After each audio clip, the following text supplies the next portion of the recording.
Well, better late than never, right?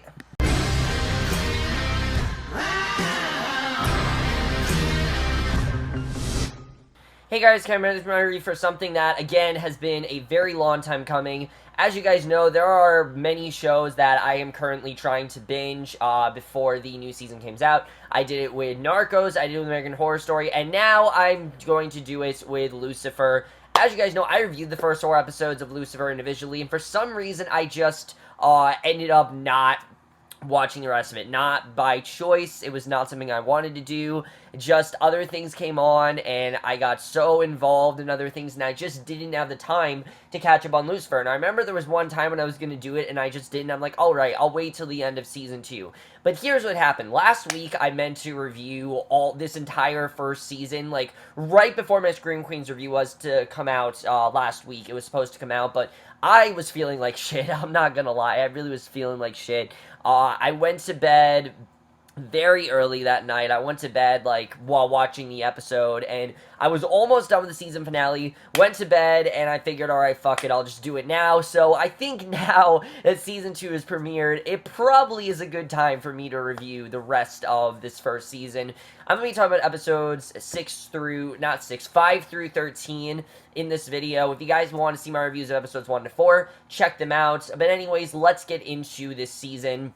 Now, Lucifer is one of those shows that is kind of hard to review by episode, because this is a procedural show and there is a different case every episode. So I'm going to talk about the substantial things that happened in those episodes, and then I'm going to talk about the case themselves. But let's first talk about episode 5, which I really do not like this episode. I'm going to be completely honest. I was not a fan of this episode because it mainly had all the things I didn't like about this first season. It had a really, and I mean really, slow and just very generic procedural case that I really just could not find myself getting into. I think that it focused way too much on that and not enough on what else was going on. And then you have, there was too much focus on this whole, like, gang war or whatever. I just could not find myself getting interested in that. I found myself very easily taken out. But then, to top it all off, you have this whole thing with Amenadiel. He goes to Linda in the 5th episode pretending to be a doctor to basically acquire information about Lucifer. That part I did like. I will say that part I thought was interesting. But the one part of this episode, you guys know I did not like, is Dan. Dan is the most boring character this show could have given us, and this is the perfect example of that, because this is when we start the whole thing of Lucifer not liking Dan, and Dan having this hatred for Lucifer, and they do definitely redeem Dan in the next episode, but at this point, I really was not a fan of Dan, and in general, I really was not a fan of this episode. I really did not think that it was that great. I thought that overall was kind of a weak one, and definitely maybe my least favorite episode of this entire season, because I really could not get into this episode. I really was not a fan of it overall, and I didn't hate it. I will say that I didn't hate this episode, but I just found it to be very bland, very boring, and it just had all the aspects of the things I do not like about this show. Really, I think, is when this show actually starts to pick up, because as you guys can tell, for a while this show is great episode, weak episode, great episode, weak episode. Episode 6 really breaks that, because episode 6 is really when it starts to get really good. Not really good, we'll get into the point where it becomes great, but episode 6 basically focuses on this robbery that happened, but they slightly alter it to make it so Lucifer is actually robbed of something that's very important to him, and that being his wings. He doesn't know what's happened to them, he doesn't know where they can be, and he has no idea how he's going to get his wings back, because of course he is the devil, and one of the most substantial features of, features of the devil is his wings, and he needs these wings, and we don't really know what he's going to do with that. The more interesting stuff, so that part obviously is interesting, what's going on there, but the more interesting aspect of this episode has to deal with Dan, because, as you guys know, up to this point, I was not a fan of Dan's character. I thought that he was just very boring. Your stereotypical cop who's just, just a know-it-all and knows everything and is jealous in his wife's life, and I really was not a fan of him. His ex-wife's, let me just say, ex-wife's life and everything. So I really was not a fan of him. But episode 6 is, I think, really when it starts to get good, because he's approached by Maze, and Amenadiel, and they kind of convince him to turn against Lucifer, basically, which I thought was very interesting. We saw the way that they tried to get him to turn against Lucifer, and in the end, he actually does not want to do it. We see, he actually agrees to, turn against Lucifer because he feels like he has a personal vendetta against him at this point, so I thought that whole thing was interesting, what was going on there. And then, meanwhile, Linda ends up giving Amenadiel advice, because at this point, again, she thinks that Amenadiel is a doctor, and that the two of them can help out Lucifer, when really you can tell that Amenadiel is trying to weaken Lucifer. We definitely do see that, and I thought overall that was very interesting, where that ended up going, and basically, I really did like a lot of that episode overall. Episode 7, Wings, I thought was, again, another really strong episode. Very much focused on the relation between Lucifer and Amenadiel, and really how Amenadiel does not see Lucifer as he wants to see him, because he's used to him being the devil, the one that fucks everything up, the one that isn't supposed to have emotions. So when all this stuff is going on to him, he just does not understand it, and I thought they did a pretty good job with touching upon that relationship, but also with Lucifer, who makes Chloe thinks that this murder case is pretty much solved, and then we cut, of course, to the end of the episode, and we see that his wings are still stolen, and we don't know where they've gone, but they're stolen, and I believe Amenadiel was the one that stole them. He gets in this huge fight with Amenadiel. It actually was a pretty solid fight that happened there, and I definitely did like the way that was done. I thought episode 7 overall, like I said, very strong episode. I definitely really did enjoy that one, but that's also the episode where we get introduced to the character of Malcolm. Now, Malcolm is a very important character on this show. Malcolm is, as you know, from the first episode, he was involved in that mass shooting in the first episode that, got Lucifer and Chloe into this in the first place. Also, I forgot to say, episode 6 is really when Lucifer decides to officially become, working on this with Chloe, which that definitely annoyed me. We'll get into things that annoy me, but basically Malcolm comes to, basically we think that he's gonna die, but Amenadiel decides to save Malcolm because he thinks that Malcolm can be the thing that is going to take down Lucifer and ultimately use Lucifer to send him back to hell, because he wants things to be the way they are, and he's so focused on the balance, because, God, their father, wants him to fix the balance, and we don't really know, what's going to happen there, but I thought that overall was very interesting, the way that was done, and Malcolm as a character didn't really do too much for me, I will say, but I did like his team up with Dan, because Dan and Malcolm do end up working together. These two, of course, are partners. They've worked together for a while, but Malcolm, of course, is on the force and everything. He was shot, and Dan has a really big decision here, because he could have, of course, turned against Lucifer, but at the same time, he'd be turning against his wife, technically, and I thought it was interesting the way that was done. I definitely did like the way they set that up, because episode 7, we kind of get the hint that Chloe and Dan may be actually getting back together, because it seems like Dan is actually caring about Chloe. He actually is being somewhat decent to her. He's not treating her like shit, and Lucifer just doesn't really understand this. We get into episode 8, where he really doesn't understand why these two are back together, or really what's going on there and how they're back together. I mean, he doesn't really understand it all, and I thought overall that whole dynamic was very interesting, the way that went, but basically, he tries to get Linda to fix Chloe, technically, to fix her, because he thinks that Chloe, shouldn't be in love with Dan, and that he should be with Chloe, and I thought it was interesting, the way that went, but episode 8 wasn't the most interesting episode. I definitely will say that. I think it was definitely a little bit slower moving than some of the other ones. It was still a good episode. I just wasn't as much of a fan of it, and I wasn't paying as much attention to it as some of the other episodes, so I don't know much to comment about it. However, then we get into what I really do want to talk about, which is when I think the high point of the show really does happen, and that is by far in the next episode. The best episode of this season, without a doubt, is episode 9, A Priest Walks into a Bar. And it's not because of the fact that they take something like a procedural case and make it something so much more. It's the fact of really what it is Lucifer, because despite a few scenes, this is a very personal episode for Lucifer, and we definitely do see that here. And I really did like that overall. I thought it was interesting, the way that they did that. I really did love the way that this episode was done, because it starts out with Lucifer, he's so against religion, he thinks it's ridiculous or whatever, he's basically mocking this priest and wants absolutely nothing to do with him, because the priest is involved in this murder and everything, and you can tell the priest is just a very good guy, Father Frank, he doesn't seem like he really did anything, but he's involved in this local drug ring, and we don't really know, what's going on with this priest, but he's very mysterious, and at first, Lucifer's determined to, find something about this priest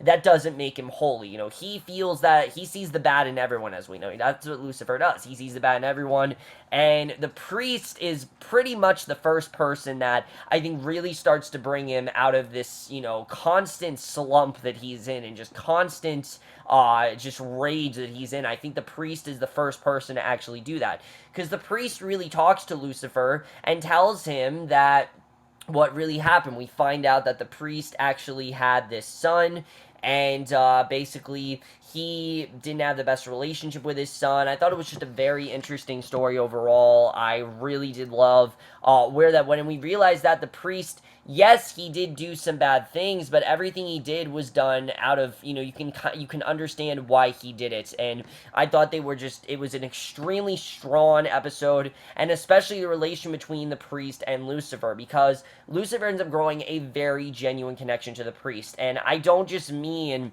a connection is in, he actually somewhat cares, he actually, somewhat understands the priest. No, it's to the point where when the priest dies, Lucifer is actually sad because he feels like he actually found a genuine friend, someone who actually understands him. And I think the real moment for Lucifer is when he realizes that the priest knew who Lucifer was, that he was the devil, unlike everyone else who they ridicule him when they think that. They think he's crazy that he thinks he's the devil. He knew that he was the devil, but he didn't care. He liked Lucifer for who he was. He saw the good in him, and this really changes Lucifer, because he goes through this whole depression, and you don't really know what he's gonna do, because most times when Lucifer, especially someone like the devil, he's depressed, you're thinking that, holy shit, he's gonna go on a rampage here, but he actually doesn't do that. What he does instead is he goes to God, and he asks God to beg him for forgiveness, and asks him why he did this to him. I mean, he's genuinely very pissed off at his father, and it's a very well done scene,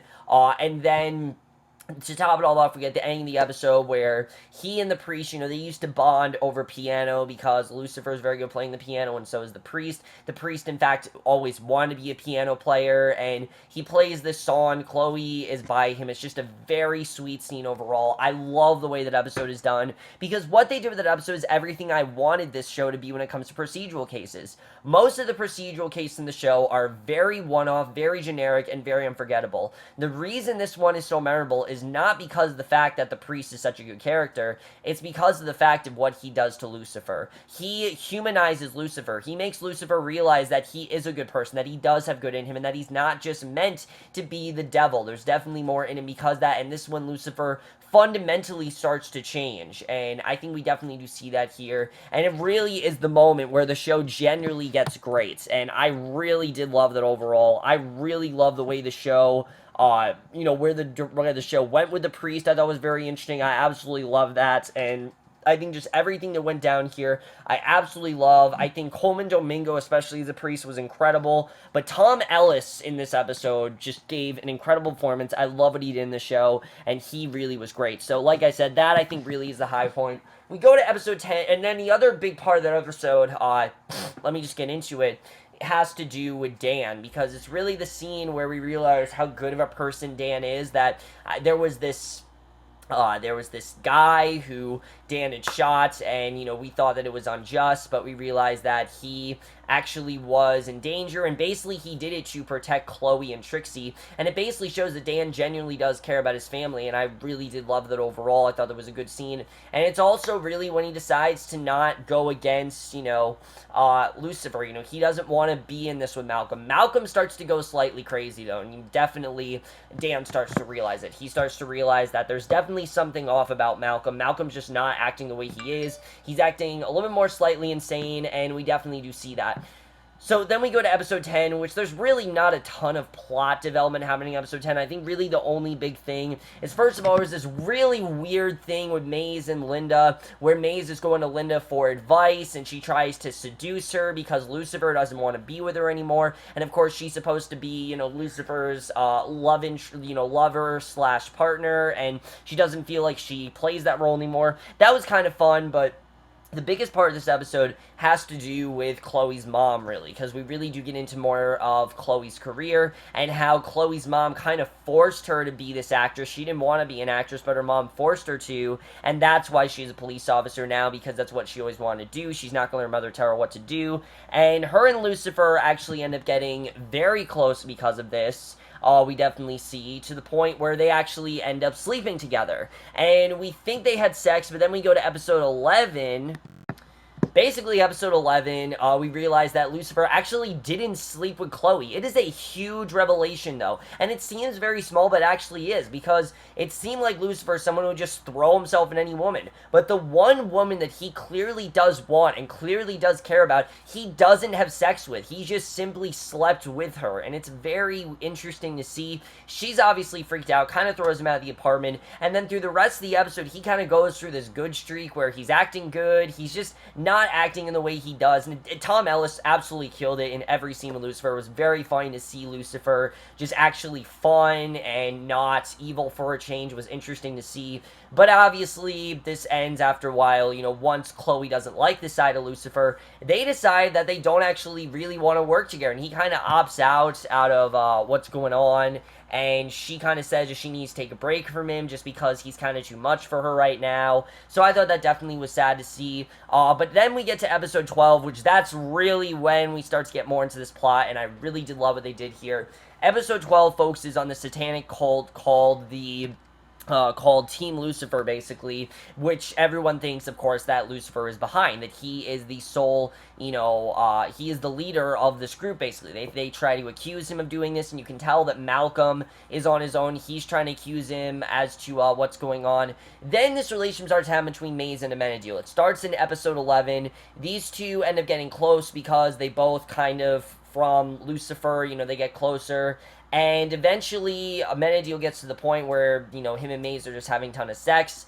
But he realizes that she's actually there to kill him, and this leads to this brilliant scene where Amenadiel confronts Lucifer. He completely just attacks him and gets all pissed at him as to what's going on. And Maze realizes that this entire time she has been used. That she has been nothing used but as a way to get Lucifer back into hell, and for, in Lucifer's case, to be a distraction for Amenadiel. That's all she's really been, and she literally tells them to kill each other, and I don't blame her, because she feels like her entire purpose is completely shattered. She doesn't feel like she has a purpose anymore. She feels like there's not a reason for her to do what she's doing, and I can completely understand why she did that. I thought that was very well done overall. But then we get to the end of the episode where we see that Malcolm has in fact framed Lucifer for the killings. He's going to paint Lucifer as the killer, and it seems like Chloe's about to arrest Lucifer, and that is how we end episode 12. We'll get in the finale in a little bit, but before we get to the finale, let's talk about a few more things I definitely do want to get into before we get into the finale. So the directing this season, I thought was definitely very well done. I really did love the way the season was directed. I did think the tone was definitely a bit jumbled at times, especially in terms of dramatic. The show, when it got dramatic, it definitely did get dark, and I thought they handled that pretty well. But I do think it was a bit jumbled with the comedy and things like that. But I thought overall, especially in the second half of the season, once it got really good, it got really, really good, and the tone was definitely very consistent, and I definitely really did like that overall. But what really impressed me was the script, in that this is a show that is technically a procedural, but it's also a character study on Lucifer. Showing, can Lucifer, someone like the devil, actually have good in them? Is it, are people actually inherently good or evil? I think that's something the show touched upon actually very well, and they did a very good job with that in this first season. And something else I thought they did pretty well, with Lucifer is really, like I said, getting into the mindset of him, and I thought that was all very well done. The problem with the show are all the other characters. Not that they're bad in this first season, but it's very, very Lucifer-centric. And besides helping out Lucifer, the other characters don't really have an arc of their own. For example, Dr. Linda, Martin, for example, she's kind of only there to be they kind of try to make her the Bedelia of the show, what they did with Hannibal. The problem is she's not nearly as interesting as Bedelia, and I just found her to be kind of like the therapist that's just kind of conned into what's going on. She eventually realizes what's going on, but I just really thought they could have done more with her. But especially, I think the most underused character of the show, I thought Dan was pretty good as well. I thought he definitely did get better as the show went on, but I still really couldn't find myself to like his character. Just found him really plain and not that interesting. But by far, I think the most underused character of the show actually isn't Maze, but Chloe. I think Chloe in general was kind of underused. I think they definitely could have done more with her character overall. They went into some cool stuff with her character, but a lot of it was just talking about her career as an actress or just things that we already knew, and I kind of wanted to see something new from Chloe that didn't have to do with her being an actress. I just think it would have been a little more interesting to get into that, but they didn't nonetheless. I thought that really didn't really work in the way. And my other complaint with the finale with the show has to do with the finale. So let's just jump into it right now because I want to talk about my biggest problem with the finale, and let's just jump right into it. Now, don't get me wrong, the season finale is truly epic. I thought they did a very good job with the season finale overall. It's just really what ends up happening at the end. Basically, a season finale, Chloe basically knows that Lucifer isn't the killer. She's just kind of putting him under arrest, really, so these two can actually team up, which I thought was interesting to see. And from here, Lucifer and Amenadiel, they're recovering from the fight they have, but they decide to team up and go find Malcolm. They know that Malcolm is the one behind this, and Amenadiel knows that Malcolm has gone rogue and basically has gone crazy, and I thought they did a pretty good job with that. One of my favorite parts of this episode, though, is really people realizing, what's going on with Lucifer and that, who he really is. Dr. Linda especially, she realizes that the two are brothers, and that she realizes that Lucifer, he doesn't take anything seriously. This is someone who she feels is completely emotionless, but she realizes that he does actually have emotion, that he does actually care about what's going on. I thought that was a very good reveal overall. I definitely did like seeing that. As far as, like I said, Lucifer and Amenadiel, they team up, but also Chloe and Maze, they team up, because they both kind of feel like they're in the same position. They're kind of like third wheel to Lucifer and Amenadiel. They kind of feel like they're in between this war, and they don't really want to be, so I thought that was interesting the way that was done. But the biggest part of this episode is really going after Malcolm, which is very simple. My problem with the finale is that I just didn't feel that Malcolm really had a clear plan. I mean, his plan was to destroy Lucifer, and I completely understand that. But how is getting Chloe's daughter Trixie involved? I get that that's a way to lure Lucifer in, obviously, and to get Chloe involved, but how is that really going to do anything? I just didn't really see what his overall plan was. The motive didn't seem that clear to me, and it just seemed like they made him crazy because, it's the season finale and we don't know what else to do with him. Other than that, I thought it was very well done, the way we got into Lucifer's head, especially that scene where he kind of goes into his mind palace of sorts, and he talks to God, says I'm sorry, and kind of starts to really realize his purpose. He realizes that something's missing. We'll get into that, but they do end up killing Malcolm, which I thought was kind of a waste of a character. I just didn't really feel that Malcolm did anything that big to really change the season. We kind of start the season off in the same place that we end it with many of the characters. Maze has gone on the run to find her purse, which I completely understand because she just doesn't feel she, holds a place here anymore. She feels like she's completely she just doesn't really belong with Lucifer and Amenadiel, obviously because of the way she's been treated, which I totally understand, and I understand, why she did what she did there. But the other thing I thought was interesting is the ending of the episode. Like I said, they do end up killing Malcolm, but then we get to and we also see throughout this episode that Lucifer genuinely does care about Chloe and Trixie and Dan, which I thought was very well done. But Lucifer and Amenadiel, they have this talk. They talk about, what Lucifer saw, and Lucifer talks about how what he saw, wasn't anything. It was, in fact, that their mother has escaped from hell. Yes, their mother is going to be in next season. That perfectly set things up very well. I think we're definitely going to get more into the history of Lucifer and his mom in the next season. I thought it was just a very good ending to the finale overall. I just felt that it didn't have too much of a direction. It was definitely very intense. I definitely was into it. But at the end, I'm like, it kind of just ended in the same place that it started. It was a really good finale, I will say that. But I just felt that as a season, they could have done a lot more with it, and that's really when I get my complaints the season overall. So overall, I thought the season of Lucifer definitely, obviously, was not perfect. My biggest complaint with the show, I think, is that they focused way too much on the procedural element. You know, this is a show that it's sometimes procedural and it sometimes has stuff going on. You guys know I can't stand procedurals, and a lot of the cases were very boring. I think they spent a lot too much time on the case that they tried to ram everything into this finale. And did it work? To an extent, yes, it did work. It definitely was a very effective episode, but it just wasn't, I think, as effective and thrilling as I think it really could have been. I think they were aiming for something a little more epic, but the problem is that they focused too much on the case that a lot of what ends up happening in the episode, either I was losing focus on because I wasn't into the case and I thought that, well, can we get to the stuff I actually care about? Or I thought that they took characters and they just didn't really know what to do with them. And that's my main problem. I think the stuff they did with Lucifer and Amenadiel, I think they touched upon that relation very well. I just found it very one-sided. However, because of how strong the second half of the season was, I am going to give Lucifer Season 1 a 3.5 out of 5 or a B. I overall really did enjoy the season. I thought as it went on, it got better and better. And especially towards its second half, it really did show me what the show is able to do. And I think in Season 2, from here on out, we are going to be headed in a much more serialized direction. I hope so, at least, because I think the show is a lot better when it's a serial show and less when it's a procedural show with a case that we don't really care about. I think it's a lot better as a serialized drama, and I really do want to see. Now, I'm sure there will be cases, but I think we're going to focus a lot more on the serial of it all, and I'm looking forward to seeing what they're going to do with that. And I think definitely, I will say, if you did tune out of Lucifer in the first few episodes, get back into it, because the second half definitely did redeem it from being just another procedural show, and definitely did show, I think they definitely did a good job of showing and, getting into his mind and overall showing us why the show of Lucifer, what the real purpose is and really why Lucifer as a character is so layered and so important. And that alone is enough for me to recommend this season. So overall, guys, I'm already Lucifer Season 1. Let me know what you guys thought of this season overall. Loved your thoughts, and sorry this review was pretty short. I don't have much to say because Scream Queens is coming on. I want to be able to watch it. But that's my review. Hope you guys enjoyed it, and I will see you guys in my next video, which will be for tonight's episode of Scream Queens, and I will see you guys for that. By the way, guys, I will be reviewing Season 2 of Lucifer as a season, not every episode, but I will see you guys for that. Okay, bye.